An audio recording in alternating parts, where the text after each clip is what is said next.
media it just has so much weight in terms of getting messages out, whatever somebody wants to convey at the moment. I mean, like there are very few people who don't watch something every day.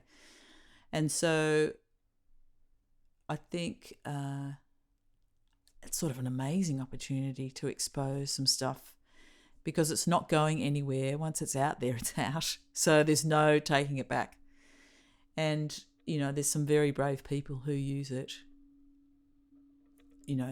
at the risk of death, actually. So, yeah, it's an amazing forum, I think. Amazing tool to use.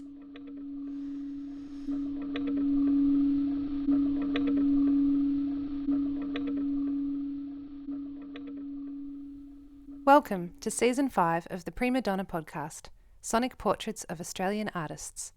These episodes comprise interview recordings and original music, celebrating creative elders across all disciplines. The first episode in this series features Cath Murphy. Animator and educator Cath has a rich history in animation spanning more than 20 years and has won numerous awards in film for animation, writing, directing, producing and visual effects. A registered nurse with extensive experience in mental health, Cath's approach to animation is all about social inclusion and the impact it can have on working and emotional life.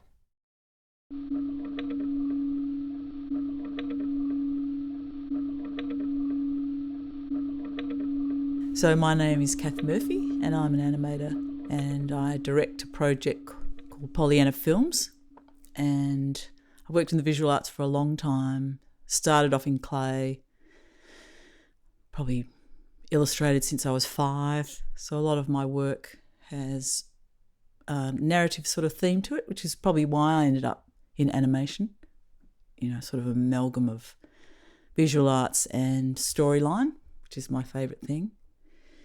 And I've worked in lots of alternative education settings and taught newly arrived kids who looking for an alternative education experience. Often students had never been to school, particularly the girls. They'd spent, a few months in detention centres here and then came to English language centres where they learnt all of what was required of our primary school system and then maybe half of our secondary and then just started secondary school. So the teachers of these institutions were amazing people. And so we got the opportunity to work with them, showing visually based films that had no dialogue, which meant the kids would sort of understand the narrative straight up. And then with that, we worked with interpreters I chose animation because it was an opportunity for the young people to learn literacy using a diagram-based program. So they really didn't actually have to have any literacy to start. And the hard lesson that I learnt over, say, 10 years was that teenagers love to watch it and they love the sort of immediate creative process. But the time-consuming element of animation is something that not everybody loves. And so often I would complete works or I would get some older animators that I work with to complete them and some younger ones as well.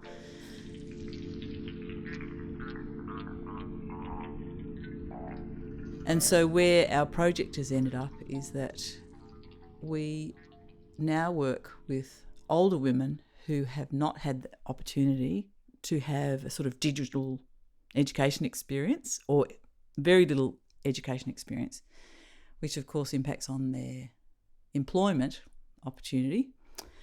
And those women, like me, love to sit for hours doing slow meditative work. So I would probably get up most days and draw for 3 hours early.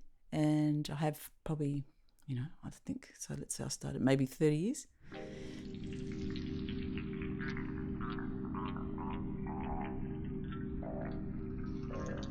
it was sort of like one of those epiphanies that my project needed, and it's been incredible for the project. So we've started working on this animation series called Socially Sanctioned, which is about socially sanctioned abuse. Quite a few people, mostly women, talking about their own experiences. And so animators who are some just starting out, some people who I've worked with for quite a long time, are creating these short animated documentaries with me. For people who have not had educational opportunity, young or older, it's just, they are so excited about it, just as a learning experience.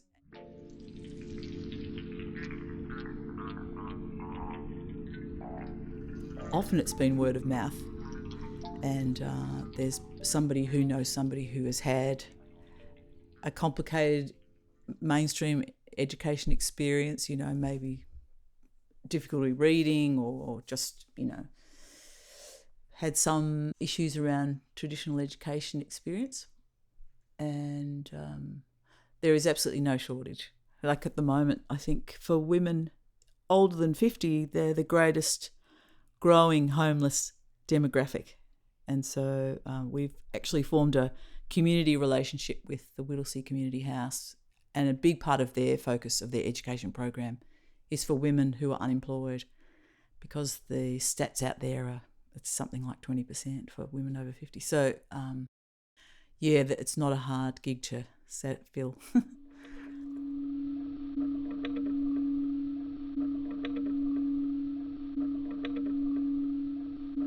I was a ceramicist for a long time and took a trip to India for about 6 months with a mate. And it's one of those trips where you have those epiphanies because you're so far removed from your own scenario. And I'd always loved film from a very young age, but, I grew up as a working class kid. It was just a bit too pie in the sky. And then I went, okay, that's what I want to do. So I got back to Melbourne and just did a couple of TAFE courses using Photoshop and a couple of other animation programs, pretty simple. Did a few script writing courses, I think. AFTRS ran a couple of short ones. And one of the things that was really great then was that people who were, in my world, pretty famous were doing short courses at TAFE, at AFTRS, people who you thought would have no time, or, there's always that fantasy that everybody's working. But so that was an amazing opportunity. And so then I did a graduate diploma at BCA Film School in 98 as an animator.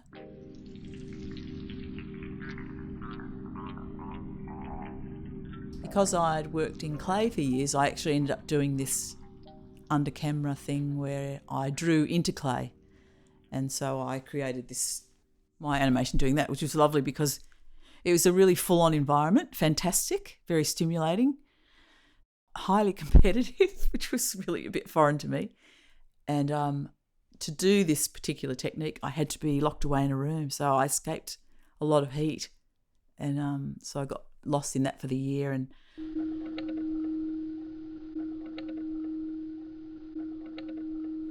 I think what I discovered that year was that my thing is narrative, simple linear narrative. I really love it. I love to watch it and I love to make it. And it's not always fiction, like the project that we're working on now. They are people's stories. So they have fundamentally, I guess, a beginning, middle and end, but a bit like simple narrative structure. But probably normally I would work in fiction. And but I ended up on this documentary series. That's how life goes, better not to shut the door. One of the things that we learnt in film school was how to make things move, which is what you do, of course, as an animator. And I probably found that the most boring part. So I use this technique that's been around forever, since Disney, 100 years, where I film whatever it is I want to use in my film. It might be a person talking or, a dog chasing the pig or something. And that footage goes into an editing program and you can spit it out as JPEGs, and then those JPEGs get traced in what I use Photoshop Elements because it's all I need. And there's lots of diagram-based programs that do the same thing, and that's what we use in our project because it's incredibly easy to use and learn, and you actually don't have to be literate to use it, which is sort of extraordinary,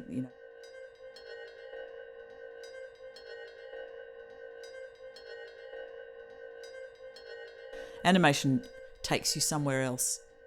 And so this series that we're working on at the moment is quite difficult to stomach at times. Watching somebody talking about those things as a live piece is pretty difficult. But watching something once removed as an animation, it sort of allows you to stay with it, and it means you actually sit with the content a lot more than if you were because it's easy to actually turn off when something is really difficult in subject matter. So it's surprisingly good as a fit. Yeah.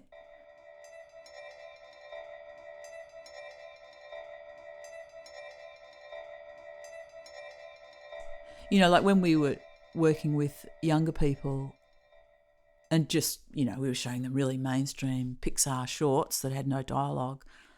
I remember there was this one really insightful boy, and we were watching this animation that was, overtly about bullying, a whole lot of small birds bickering, and then they hammered this bigger sort of unusual looking one.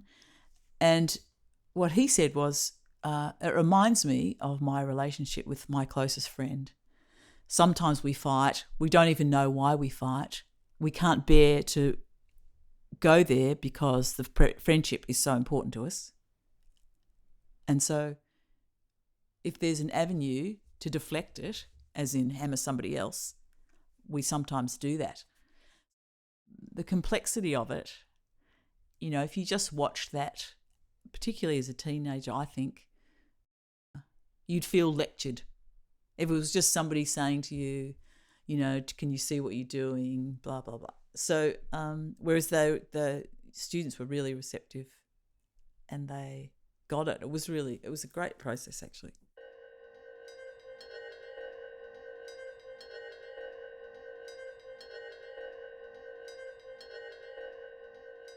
I worked in aged care for a long time, which was very rewarding because the people who work in that area, if you find a spot, it's a lovely community.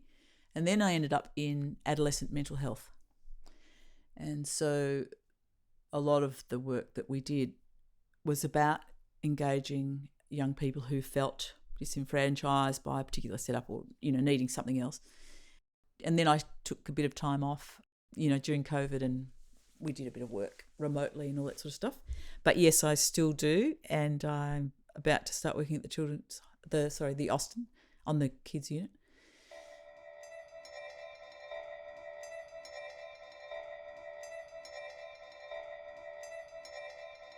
I grew up in a family where it was important, in a very positive way, to make a contribution.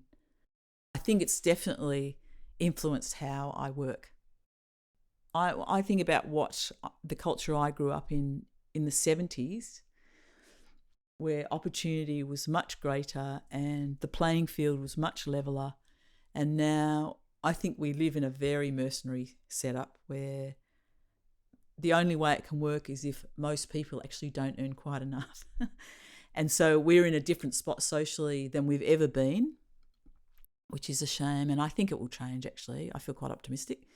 But I think for me to run a project making professional films and offering work to people who need an opportunity and who completely embrace it, like for me it's a win-win. And last year we screened the first documentary of our series at St Kilda Film Festival, and there were a couple of animators who came and who'd worked on the film. It was just an incredible experience for them, like the thrill of it, that it's part of a professional setup. The playing field is extremely even. They do the work that I do, and it's a thrill to do it as a group, really.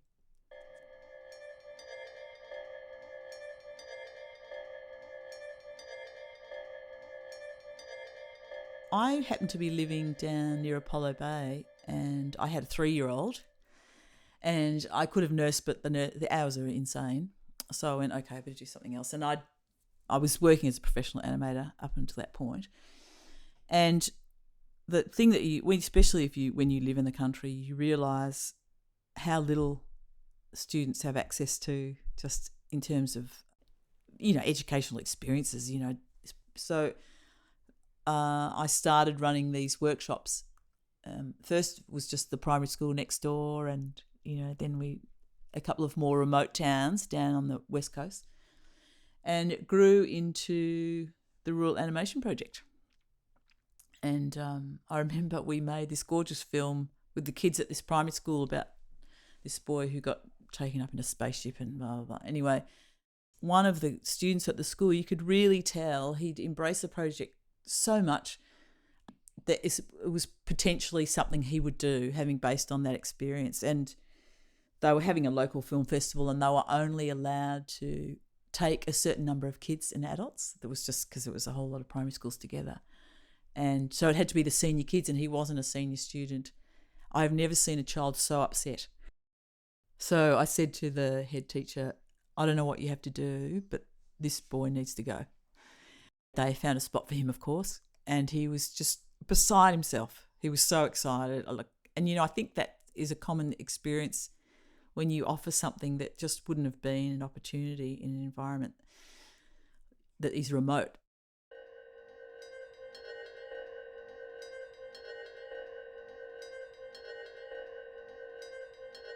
Then I ended up working with Berry Street a bit, and they work with a lot of marginalised teenagers. Worked in Wangaratta, and I'm still in touch with a couple of mental health clinicians who worked on a couple of projects there. And then we ended up at the English Language Centre in Shepparton, and students, I talked about them before, but they came from the detention centres, and some students had been to school, but not many. Often they'd learnt English for the first time at the detention centres, and then they were to learn, in a sort of really condensed way, what we would learn for 6 years of primary school and then secondary, and then off they'd go. So, and I remember once I was showing a film that had no dialogue, so that all the students, we had lots of interpreters. Often we would have 5 in the room at the time, because there might be 10 different cultural groups in the classes. And there was one student who was watching the film and, really enjoying it. They were all pretty light superficially. And one of the teachers says, she's been here for 10 weeks. That's the first time I've seen her smile. A couple of the shorts that they made, and they absolutely initiated the storyline, and I think they won Best Animation at the Australian Teacher of Media Awards one year, and they got nominated for Best Doco in the professional section. And that was, they drove them. I'd help them with the storyline and how to make them, but they did everything, acted in them and generated the story, and, it was great.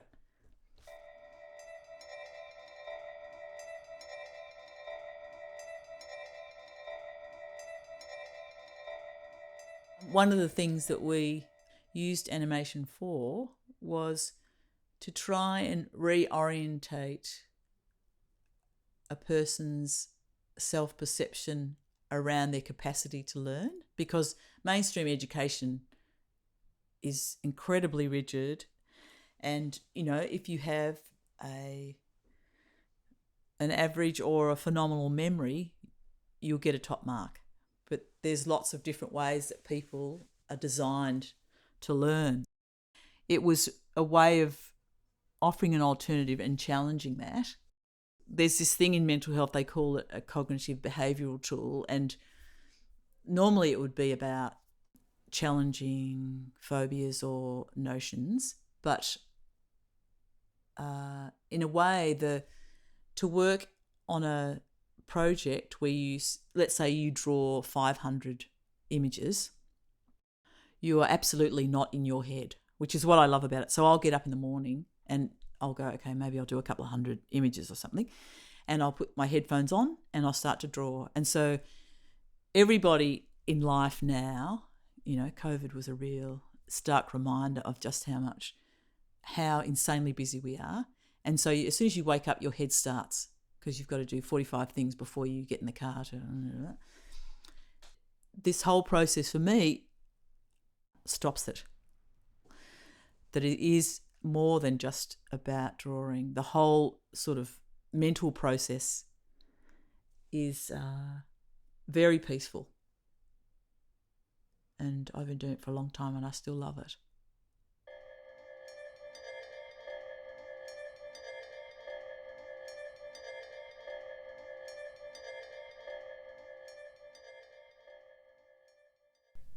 You've been listening to the Prima Donna podcast, Sonic Portraits of Australian Artists. For more information about the project and to hear more episodes like this one, visit primadonnapodcast.com. This podcast was produced on the lands of the Wurundjeri people of the Kulin Nation, and I pay respects to elders past and present.